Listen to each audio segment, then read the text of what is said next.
money and resources to build and develop programs out of this planning process that we're not going to use or will use very little of. It was interesting in the presentation, you were talking about a $40 billion budget if this was a company. Well, that $40 billion budget, if it's a company, is my $40 billion in tax monies, because that's the only place there's income to do these programs. So we have to look, we can't lose sight of that.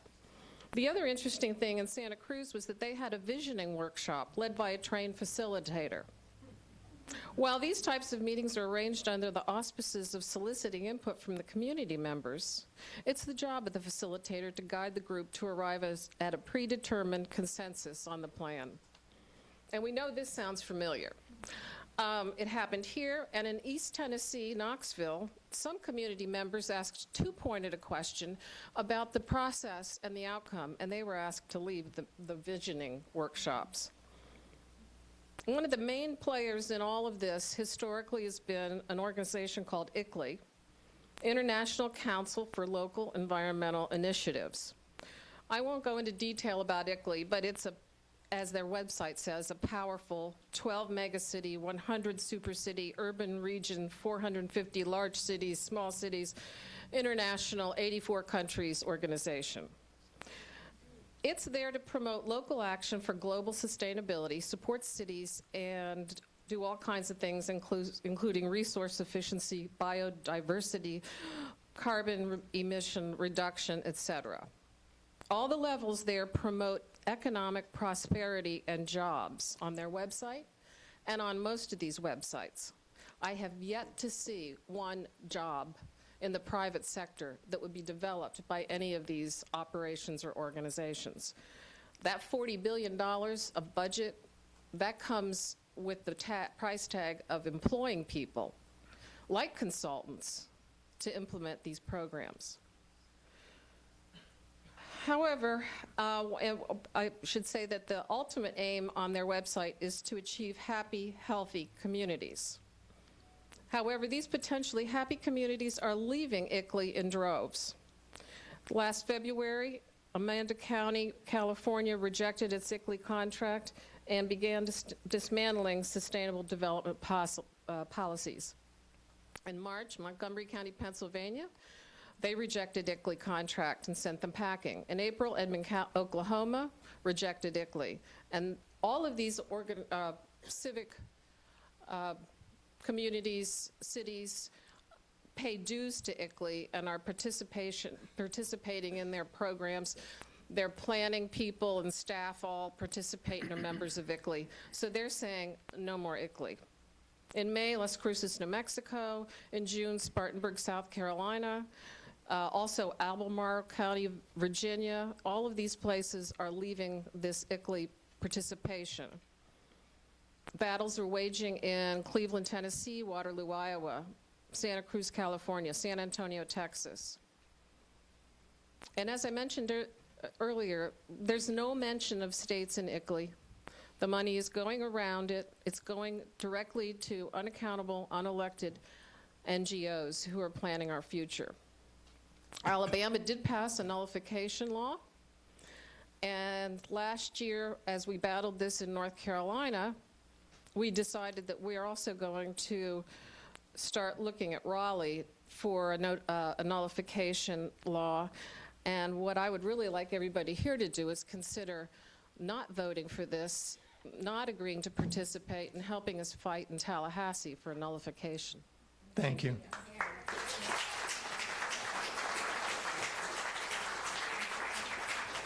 Mr. Winchester, are you here? There he is. I saw him lurking over there in the corner somewhere. Good morning, Warren. Good morning, Frank, Mr. Mayor, members of council.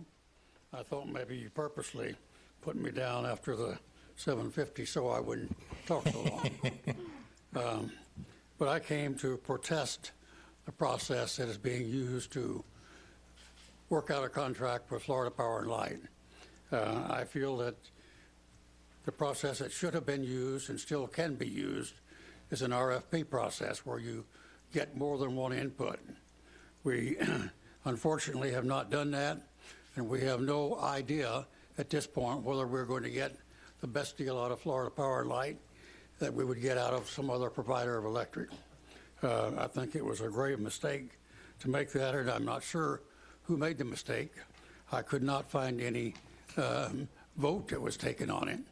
But so I suppose that somehow or other Mr. O'Connor has got the direction, and that's who he's talking to and only to them. I object to the process for several reasons. I had phone calls from companies that wanted to participate with Vero Beach. They were politely deflected, and the only one that was accepted was Florida Power and Light. I think that's not the way that we ought to do business, but that's what we're stuck with. It reminds me a little bit of what was going on several years ago. City manager had an individual who had close ties to Tallahassee came into the office and offered to get legislation in place that would help the city if we wanted to get rid of the power plant and the wastewater treatment plant. The bottom line was pretty much like it looks like we're going to have now, is that somebody else will own that property. You heard I think Mr. Eagle this morning talk about fee simple title and owning that. It tells me all I need to know when they're going to acquire the land that the power plant currently sits on and which houses a substation. Ms. Villar says, no, that's not right. But they are asking the city to build a substation across the street on the old post office land. That would completely clear the lot where the power plant is now for some other use. Now, if that's not what's happening, somebody needs to tell the public that. But that's the way it appears. I'm not sure if Mr. Kramer has anything that he wants to add, but that's the way I heard it yesterday from both Mr. O'Connor and the FPL individual who spoke, is that we have one choice, and that choice is FPL only, and they will end up owning a piece of property in fee simple if we go along with their plans. Warren, I think there's one thing this council all agrees on. That property where the power plant now sits will never be sold. Well, I hope that's correct. If anybody here disagrees with me, please say so now. But we've taken a vote on this before, and we made it very clear to the city manager, we will not sell that property. And we should get also, if we're going to lease property to Florida Power and Light, when I presume that you are going to lease the old post office property, you should get an up-to-date appraisal on that property so you really know what it's worth. Yeah, we will be doing 25 that. years ago, we sold the place across the street to the bank for $1 million. And I would suggest that that piece of property now is worth several millions of dollars on that southwest corner. You're right. Mr. O'Connor, there's no determination yet in terms of where the substation will be moved yet. Is that true? No, but in the contract it is indicated that it would go on the old post office site or a site within 1.5 blocks. That's what I of thought. The site. The power plant site cannot be sold without a referendum. In the charter. That is correct, in the charter. It cannot be sold, so we would not have the right to give a fee simple title without a referendum for the substation to stay on that site. So we'd have to do a referendum question in order to do that. Correct. That's correct. That is correct, in order to transfer fee simple. Could you do me a favor and give me a breakdown on the $7.8 million it cost to move that substation? It would seem rather interesting that if the public voted to give that land to FPL, that we'd be able to pocket the $7.8 million. I think that'd be really worth looking into. Mr. Kramer, the movement of the substation was not a portion of the contract brought forward specifically by FPL. That was asked for by the City Council. We asked that that be a portion of the contract in order to provide the entire land as a property of the City of Vero Beach. So that was our requirement in the contract. It was not FPL's decision. That was one of the very first items that we discussed with them back a couple months after you and I were both originally elected.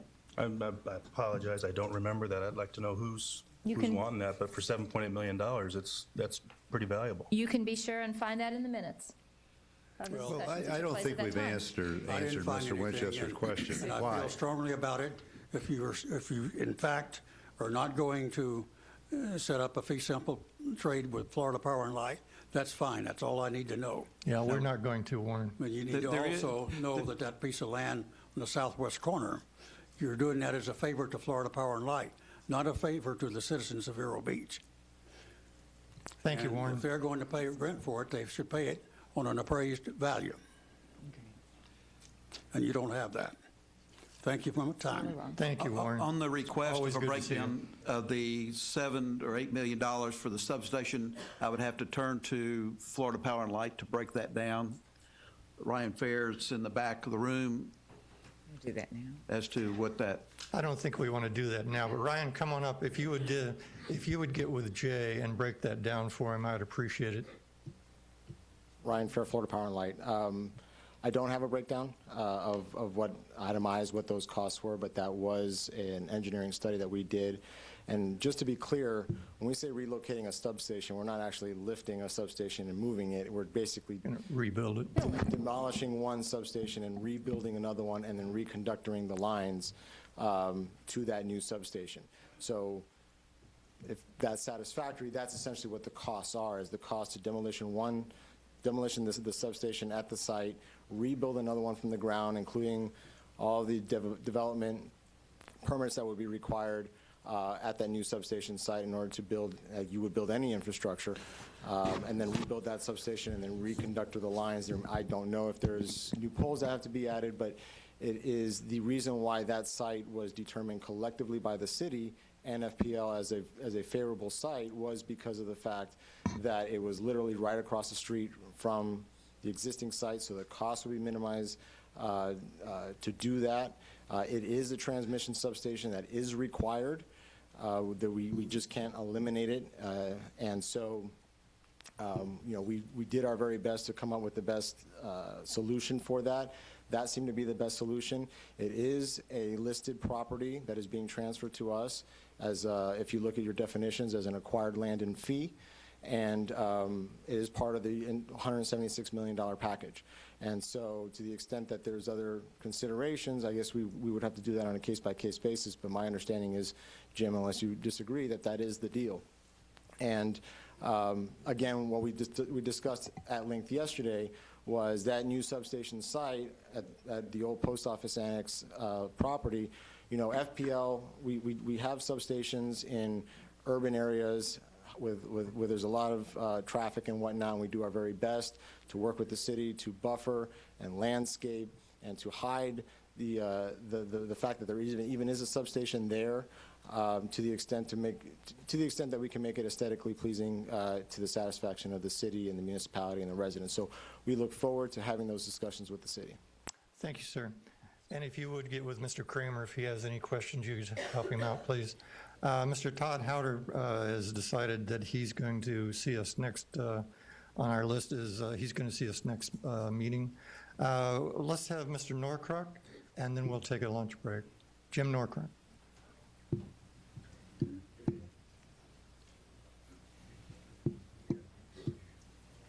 Good morning, sir. Good morning. Excuse me, good afternoon. Well, you're earning your keep, you guys. Thank you very much for taking the time, and it's wonderful having dedicated people doing this for us. My name is Jim Norconk, Jr. It's important because my son's in town here, and he doesn't want to take claim. I'm the guy with the gray hair. 2 Starfish Drive. I live in town here. And I've been here 20 years, so I'm very, very happy to be able to say that. I have some notes here, and I just want to, first of all, acknowledge everybody that spoke here, including the representative from the architect, that Marcella, I think her name was. Yeah, everybody did a fantastic job, and I think, it was a very nice job, and I appreciate that. And so it was informative.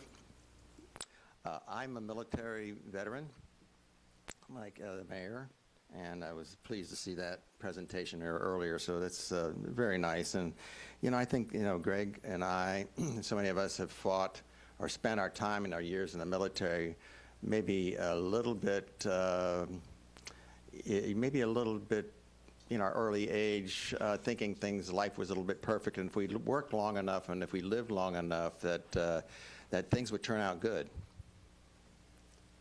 You know, if we did the right things, and that everything, all the things that we saw were bad when we were young, that, you know, and I think, I don't know what age it was when I turned out to find out this wasn't actually going to happen. Well, darn it, I guess, you know. So with that in mind, we did fight very hard, and we continue to fight to preserve the community and family units that we have. We try to do now, particularly in this particular political environment, we feel so isolated, so terribly isolated. We try to do everything we can, and told my wife the other day, I said, you know, now I'm just reserved to my family and my God. You know, it's just about, I'm down on my knees for that. Like Lincoln said, so many times we've been driven to our knees. So that's where I'm at. I'm at my family, and I'm at my God and my community. And I hope the community doesn't dissolve in terms of that. And then, you know, but I'd like to do what we can to preserve that and to make the best efforts. I'm a little preachy on this. I don't mean to be that, but I want to put it in perspective of where I'm coming from. I think that motivation, what motivates people to do things? What motivates me to come here? What motivates the architect to come up here and speak for the time that she did? And she did a good job, and the gentleman next to him. And I dare say you're probably getting paid. I mean, I hope you are. And that's good. That's good. I'm glad. I mean, you did. You do a good job. What motivates you folks to be up here? And you're getting paid. Okay. I don't think you get paid that much. But generally, I think things that motivate us, and I hope I'm getting to the point here, the things that motivate us in our lives are love, and that encompasses a whole lot. That's love of family, country, fellow man, philanthropy, your religion, your goodwill, and of course we always kind of remember the earth. Okay, so we got to love the earth. But I mean, those are the things that really motivates love. And then if you're going to break it down after that, I think maybe power, control, and greed. You know, the negatives maybe. Okay, I know you guys got a lot of power up here, but control and greed, your money. Okay, money's not bad. It's what you do with it. So where does this fall? Where does this whole effort fall into? Now, the representatives here, and you're doing a good job. You're getting paid to do it, and it's fine. So I understand where you're coming from. And let's work it back to where it came from. Where did the motivation come? One level up, you know, or another level up, and that's HUD, okay, and EPA and those people, and Mr. Obama, and you know, before that George H. Bush and all those people. And what was their motivation? Well, I'd like to say it was philanthropy, but we know that it was probably power and greed and just, you know, maybe some misguided way. So that's where we're at with this. So the total motivation for this and how you're getting paid, the representatives, is through somebody that really wants to control and power to put this together. Now, I think you're doing a good job because you think it's right, and that's great. That's how you can do your job, and trying to bring everybody together. But I think, again, it could be considered very misguided. So I'm against power and greed and control. And I talked to Councilmember Carroll outside in the hallway here. I said, you know, when you have a $4.5 million stock, you have a business, and you have $4.5 million investor into that business, and you own part of that stock, you're in that business, and you have $25,000 investment, and then it comes to the decision about how you're going to run and control that company, the region, or whatever. Guess where you stand, okay?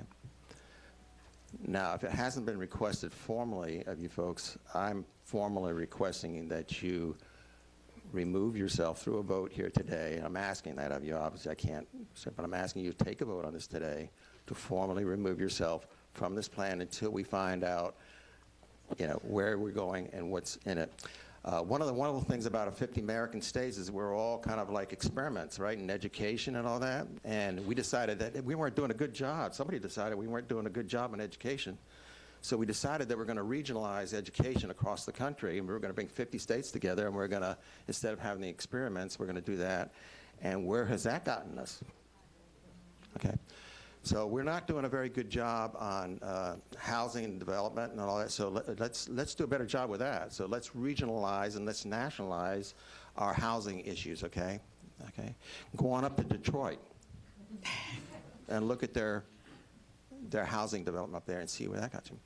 So I would ask the 750 to go back and do their homework and make a very, very good presentation here to the council at some point, where there are really fantastic examples of regional development, not just maybe one incidental one, but maybe several of them, where these are really robust, and they've really brought people together, and you have documentary, anecdotal and factual information about that. So in that context, and I'm just out of curiosity, I think probably the board members for this particular 750, I saw all these names, and I've been part of many big companies and stuff like that, and I'll tell you what, being a board member, it's nice to have in your resume, and they're probably doing it gratis, probably volunteer, are they not, most of them? Are they getting paid? Are they paid, any of them? Yeah, let me just ask the question. I'll just throw that out. Just go ahead, Jim. Yeah. So at any rate, even if they're volunteering, there's still something to be had on the other side of it. I'll just wrap it up here, and I saw the lollipops out front, which is kind of nice, and I think that's a marketing issue. I think it's an effort to sweeten the medicine that's not been FDA approved. I'm a doctor, by the way, so whenever we have medicine that we give somebody, we usually try to give them a little sweetener to go along with it. Certainly, as a pediatrician, I'm not one.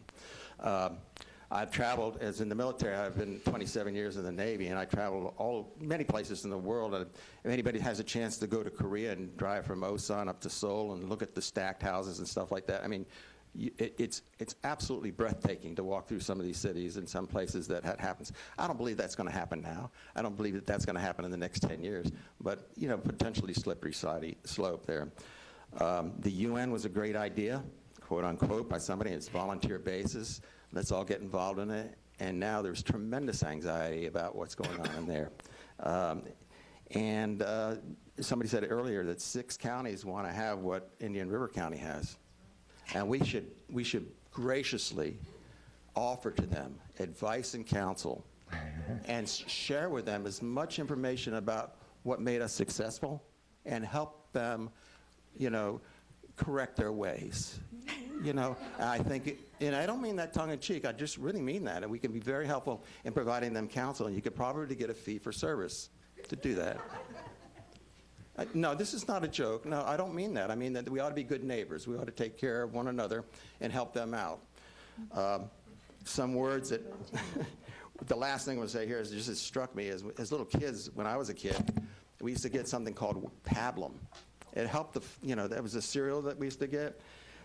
And part of that pablum was just something that could go down a little kid's throat very easily. And there's a thing called word pablum.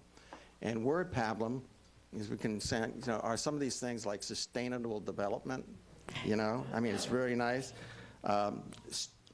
Another word pablum, an alternative might be strategic disembodiment, surreptitious disintegration.